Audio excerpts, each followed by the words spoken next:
gravar. E a gente vai gravar para eu poder depois colocar no YouTube para alguma coisa que vocês venham a esquecer, né? É bastante informação técnica. Então, é quantidade, sabe? Então, às vezes se perde um pouquinho. Então, eu vou explicar o que é, vou mostrar um trabalho completão, como se fosse um TCC. Algumas coisas pode ser que o professor não exija, acho que não custa vocês perguntarem para o Kleuber, né, se deve ter ou não, mas eu acho que vocês podem fazer um trabalho completo, tá? Então, vamos lá, vamos compartilhar aqui o nosso arquivo. Muito bem. Deixa eu colocar a carinha de vocês um pouco mais para cima.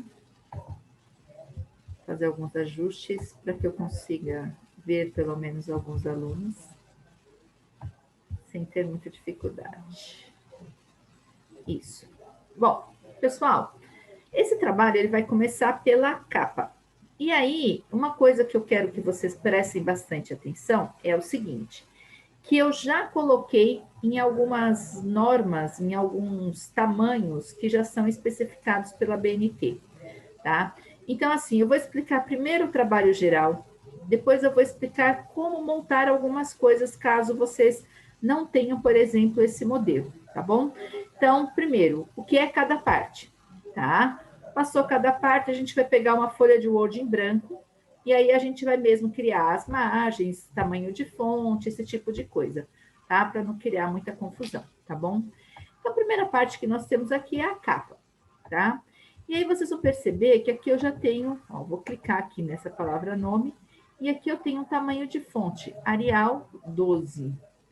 Isso já indica o tipo de letra e o tamanho que nós usamos num trabalho acadêmico. Então, todo o trabalho praticamente vai ser tamanho 12. Você não vai usar fonte tamanho maior do que 12, tá? Então, não existe título tamanho maior, nem 14, nem 16, tamanho nenhum, é 12, tá? E as fontes utilizadas, em geral, são a Arial, que é o que está aqui, ou então essa aqui, que é a Times, tá? Então, qual a diferença de usar uma ou outra? Nenhuma. É o estilo mesmo. Uma, ela vai ser com serifa ou sem serifa. Deixa eu mostrar aqui para vocês. Por exemplo, aqui está em Arial, né? Vou estragar aqui um pouquinho só para vocês verem. Deixa eu diminuir aqui um pouquinho para a gente conseguir ver. Depois eu volto aqui o tamanho. Pronto. Aqui as duas estão em Arial. Eu vou colocar essa aqui em Times. Tá? Então, percebam que a diferença entre uma e outra são coisas mínimas. A Times, ela tem um aspecto que eles chamam de serifa, que é quando eu tenho pontinha aqui nos extremos das letras, ele tem um tracinho, um arredondadinho, tá? Um tracinho a mais, né?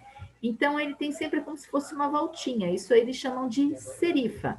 Ó, embaixo do A é como se eu colocasse um chãozinho para o A, né? O L sobe um pedacinho, tá? Deixa eu aumentar mais um pouquinho para vocês verem esses detalhes que eu estou comentando, tá bom? Então, isso aqui se chama serifa. Então, ela fica um pouquinho menor do que a Arial, mas isso não dá diferença no decorrer do trabalho. E a Arial, parece que ela é mais retona, porém ela é um pouco mais espaçada, né? Então, alguns consideram que a Arial tem mais fluidez, acham ela mais leve. Na verdade, tanto faz, tá? Você pode escolher uma ou outra. Só que quando você escolher uma, você vai nela até o fim. Quando você escolher outra, você vai nela até o fim, tá bom? Então, eu já deixei aqui o trabalho.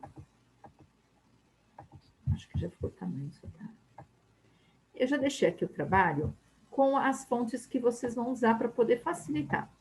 Isso porque aqui estamos na pandemia, estou sem laboratório de informática para começar a ensinar isso do zero para vocês, tá? Então, se aqui está escrito com letra maiúscula em negrito, vocês vão permanecer usando letra maiúscula em negrito. só vão completar com as informações que estão faltando. Então, por exemplo, Escola Senai, nome da escola, você vai escrever Manuel Garcia Filho. Mas você vai escrever Manuel Garcia Filho assim? Não. Por quê? Porque ele estava escrito com letra maiúscula, tá? Mesmo quando for sobrenome, isso aqui aparece bastante. Filho também é com letra maiúscula. Então, você vai ter que escrever todo com letra maiúscula, porque é assim que estava, tá? Aqui está escrito o nome do aluno. Também estão percebendo tudo com letra maiúscula? Então, vocês vão colocar o nome de vocês com letra maiúscula. Só que aqui tem uma diferença do título, né? A diferença é que o título está com negrito e aqui os nomes de vocês estão sem negrito, tá bom? Sigam essa fórmula para poder fazer, tá? E aí aqui tem uma observação. Em caso de mais de um aluno, colocar em ordem alfabética do nome. Então, quando vocês fizerem trabalho em grupo, sempre sigam a ordem alfabética, né? Então, se tem o Henrique e a Maria Eduarda, o nome do Henrique vai antes da Maria Eduarda, tá bom? Sem nenhuma dúvida sobre isso. Depois, aqui, ainda, a gente coloca o nome que pode ser do trabalho, da pesquisa, do relatório, isso depende do que estejamos fazendo. Então, o nome do trabalho, né? Vamos supor, triângulos, e aí você pode colocar subtítulo, né? Em 2D e 3D. Então, o subtítulo ele não é um item obrigatório, ele só vai ser um item se for necessário, tá? Então, eu vou pegar aqui minha dissertação só para vocês verem que subtítulo gigante. Espera aí.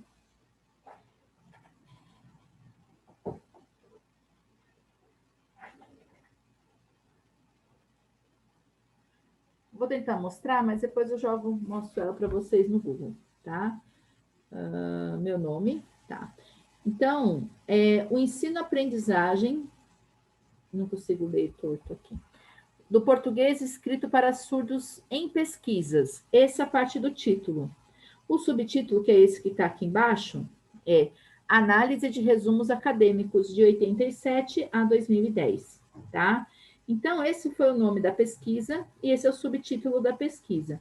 Vejam que vai o meu nome, aqui a capa também, vai o nome da PUC. Então, essa aqui é uma capa mesmo, ela se repete depois do início do trabalho, né? Ela vai ter a mesma lógica de repetição depois na primeira página, tá? Normalmente tem trabalhos que não tem subtítulo, aí não coloca, tá bom? Mas se tiver subtítulo, veja que ele é escrito com letras minúsculas, né? Às vezes só inicial maiúscula, mas o resto é letra minúscula. E depois o que a gente coloca é o nome da cidade e a data, tá? Então, Diadema, nome da cidade onde está a instituição, e a data. No caso, estamos no primeiro semestre de 2021. Poderia colocar só 2021. Às vezes, a gente especifica a questão do semestre para poder facilitar quem está analisando e conhecendo o nosso trabalho, tá bom? Então, ó, eu vou diminuir só para vocês verem esse trabalho, algumas informações, né? Então, para visualizar mesmo, tá bom? Vejam que tem uma questão estética, tá? Quando a gente olha. Por exemplo, o nome aqui, ele fica bem no meio, tá? O nome do trabalho. Ele não deve ficar muito abaixo disso, tá bom? Às vezes tem algum nome de informação, no caso da PUC, a gente tinha que colocar também, que era mestrado em educação, esse tipo de coisa, tá? Aí a gente vai partir agora para a segunda folha, que a gente chama de folha de rosto. Então, vamos lá. Essa aqui. Então, vamos ver. Tem informações que vão se repetir, né? Como, por exemplo, o nome de vocês, eu não preciso colocar o nome da instituição novamente, nome dos alunos, nome da pesquisa e subtítulo. E aqui eu tenho um quadrinho que tem algumas informações. Primeira coisa, como fazer esse quadrinho recuado desse jeito? Vejam que ele pega metade da folha, né? Ele não pega a folha inteira. Eu vou desfazer o jeito que ele está aqui, só para poder mostrar, tá? Tem uma tecla aqui em cima, que são duas setinhas aqui em parágrafo, que é de recuo. Então, eu seleciono, digito o texto normal. Depois de digitar, eu seleciono e eu vou seguindo aqui a setinha até o tamanho que eu quero, tá? No caso aqui, tá? Então, eu sigo até o tamanho que é de meu interesse. Ah, professora, nossa, eu fui dando setinha e ficou desse tamanho. E agora, o que, que eu faço? Eu pego a setinha do outro lado aqui e aí eu volto. Tá? Então, até a parte que interessa pra gente, tá bom?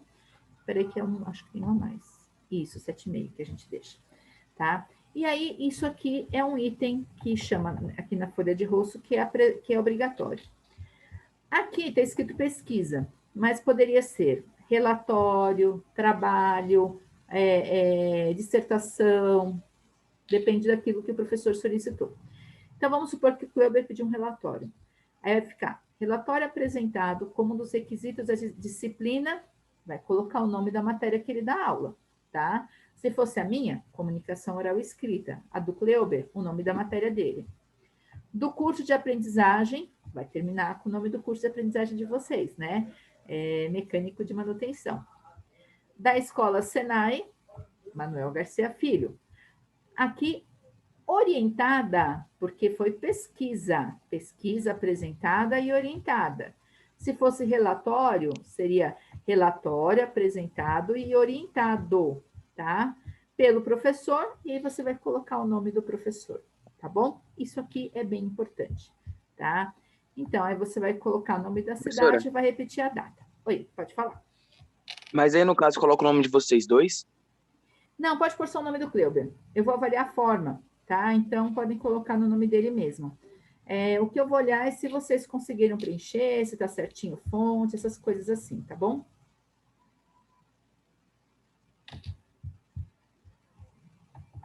Então tá.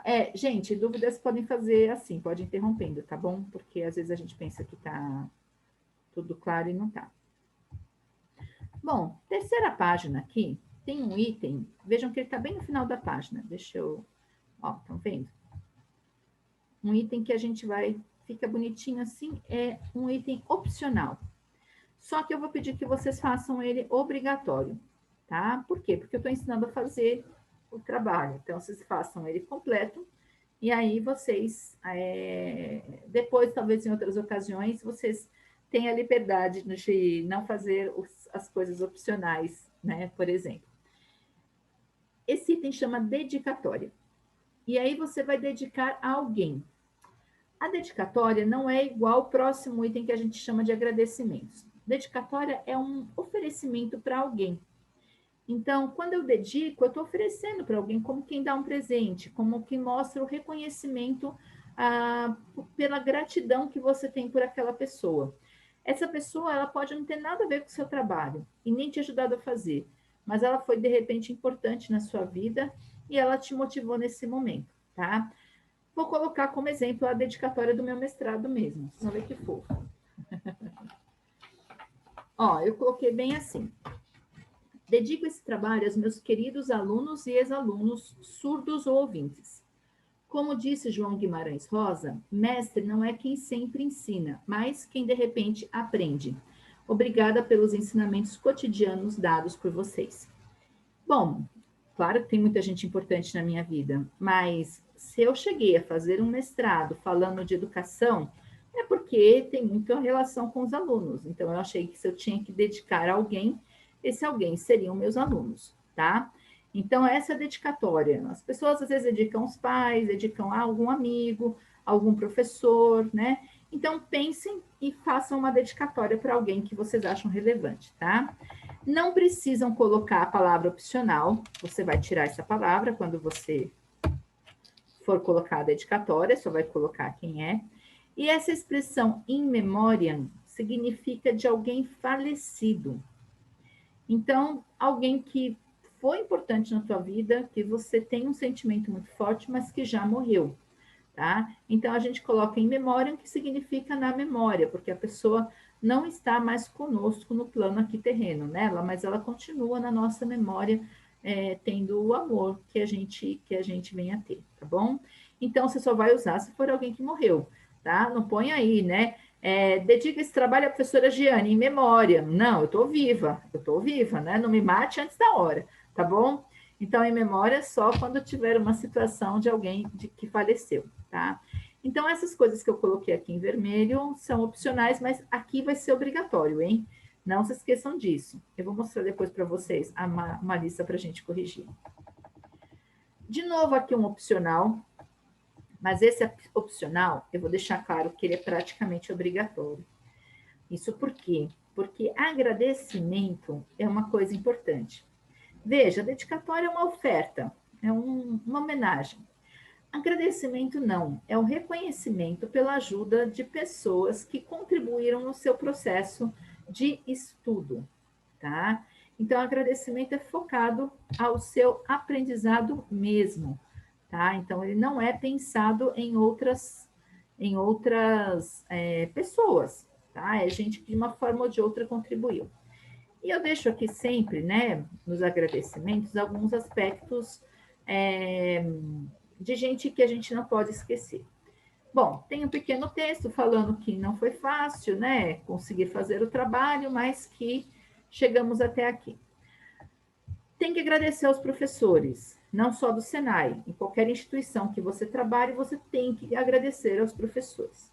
A professora, mas eu gosto de vários professores e tem um professor fulano de tal que eu detesto. Por isso, faz de forma generalizada, tá? E se tiver algum professor que foi especial para você, seja porque te ajudou na orientação desse trabalho específico, seja porque te ajudou em outra coisa, você pode colocar em especial o professor fulano de tal e colocar o nome dele, tá bom? Não é necessário, é uma coisa de coração mesmo. Agradecer de forma geral a equipe escolar, aí você poderia colocar a RAI, poderia colocar o COPE, poderia colocar até a tia da merenda, da cantina, né? As pessoas que compõem a escola, sempre é interessante porque é um ambiente que você realmente está se dedicando a aprender, tá? Mas especificar algum nome é se de fato for especial, tá bom? Não tem nenhuma obrigatoriedade nisso. Para quem trabalha e conta com a colaboração de colegas, é importante você também mencionar. Não costuma ter essa questão na aprendizagem, né? Porque vários alunos não trabalham e não depende disso. Mas quando alguém é mais velho, precisa de alguém que troca plantão, alguém que dá uma força, que cobre para a pessoa conseguir realmente estudar, tá? Se alguém é bancado por empresa, se alguém tem bolsa de empresa, fundamental que agradeça essa empresa. Tá? A empresa fulana de tal que ajudou financeiramente, né, nos meus estudos, tá? Aqui, o exemplo que tem é de uma situação um pouquinho diferente. Muitas vezes, quando os alunos estão fazendo projeto, principalmente do ensino médio, eles desenvolvem um projeto de inovação, né, ou melhoria tecnológica. Então, por exemplo, um grupo de alunos que eu acompanhei da mecânica, eles desenvolveram um projeto que facilitava a troca de um pneu de caminhão. Aí você vai falar assim, ai, trocar pneu de caminhão? Vocês já viram o tamanho do pneu de caminhão? Né? Quando passarem na rua, observem em relação à sua altura o pneu do caminhão. Já imaginaram para os caras colocarem o pneu, encaixar no lugar certo? Né? Como isso é trabalhoso? Muito bem. Então, já existem alguns equipamentos que favorecem isso. O que o grupo fez foi simplificar esse processo, de modo que o operador, que seria a pessoa que faz o trabalho do caminhão, praticamente não tivesse que exercer nenhum tipo de força. Então, assim, coluna, polpada, joelho, um monte de coisa facilitou. Né? Um mecanismo simples que chegava, colocava, mas que tinha um sistema hidráulico. Então, era uma coisa muito simples, muito fácil de modificar aparelhos que já existiam em borracharias, né? E que foi extremamente útil, né? Então, eles até iam patentear o processo de melhoria e tudo mais. Bom, para desenvolver um projeto desse, eles precisam de que alguém numa borracharia, se disponha a oferecer tempo, equipamento e espaço para eles trabalharem. Alguém abre as portas para a pessoa entrar, tá? E naquele espaço para poder desenvolver o trabalho de melhoria. Quando isso acontece, agradeçam também. E por fim, a família, tá? Então a família aqui, se vocês notarem, vai ter todo um agradecimento de forma geral e também aquela mais pessoal. Então, os agradecimentos, a tendência é que eles vão de assuntos mais formais até os assuntos mais pessoais, tá? Começa com o que é mais formal, o que é mais obrigação mesmo, até chegar ao ponto que é mais pessoal, aquela pessoa que te ajudou. Sempre vai haver alguém que vai te apoiar. Namorada, mãe, pai, familiar, avó, tia, né? Alguém que te ajuda, às vezes, fazendo um lanchinho para você, tá? Então, são essas pessoas que vocês têm que pensar. Alguma dúvida? Não? Então, vamos em frente. Epígrafe. Epígrafe é uma frase bonitinha, tá? A epígrafe serve exatamente para poder ter uma frase de uma celebridade, de uma pessoa de conhecimento da área e que seja relevante para o assunto, tá bom? Se você não tem, então o ideal seria não colocar, mas não põe nada que fuja do assunto. Vocês vão procurar e vão achar alguém importante aí, na matéria que o Kleuber desse, se é desenho, alguém que explicou a importância do desenho, alguma coisa assim que seja importante. A frase que eu escolhi foi a seguinte: algumas pessoas acham que foco significa dizer sim para a coisa que você vai se focar, mas não é nada disso. Significa dizer não a centenas de outras boas ideias que existem. Você precisa selecionar cuidadosamente. É do Steve Jobs. O Steve Jobs é o fundador da Apple, né? Que hoje quem tem iPhone aí é graças ao Steve Jobs. Ele morreu faz pouco tempo. Um gênio na área não só da área da informática, mas a área da inovação do designer. Hoje, praticamente todos os modelos de smartphone são iguais, né? Então, a gente vai pegar, vai olhar assim, e só olhando assim você não sabe exatamente qual a marca do celular, porque eles são muito parecidos, né? Aí, se você for atrás, você vai ver como é Samsung. Mas poderia ser um iPhone, poderia ser um Motorola, alguma coisa assim, porque esse formato da tela lisa, com poucas teclas e cada vez mais elas foram desaparecendo, foi uma invenção do Steve Jobs. Tá? Então, o Windows inventou, né, as janelas que a gente tinha ali, o Steve Jobs colocou elas no celular. Tá? Então, realmente, ele foi magnífico. E aí, o que ele quer dizer com essa epígrafe? Quando a gente está fazendo uma pesquisa, um trabalho, aparece um monte de possibilidades. Você abre o Google, dá para fazer um trabalho sobre muita coisa, mas não dá para falar de tudo. Aí você vai ter que selecionar. E cada vez que você seleciona, você está falando não para todas as outras coisas. É igual namorada. Selecionou aquela pessoa que você gosta, você está falando não para todas as outras meninas, né? Então, essa ideia, foco, significa não apenas dizer sim para o que você quer, mas dizer não para tudo que tem em volta, tá? Então, eu gostei muito da frase, porque quando a gente faz trabalho, você tem que se preocupar muito com isso, tá bom? Mas aí vocês procuram alguma frase bonitinha. É um item não obrigatório, mas da mesma forma, como eu vou avaliar o trabalho de vocês, neste caso vai ser um item obrigatório. Resumo. Resumo é um pouco diferente do resumo que nós fizemos da TPM.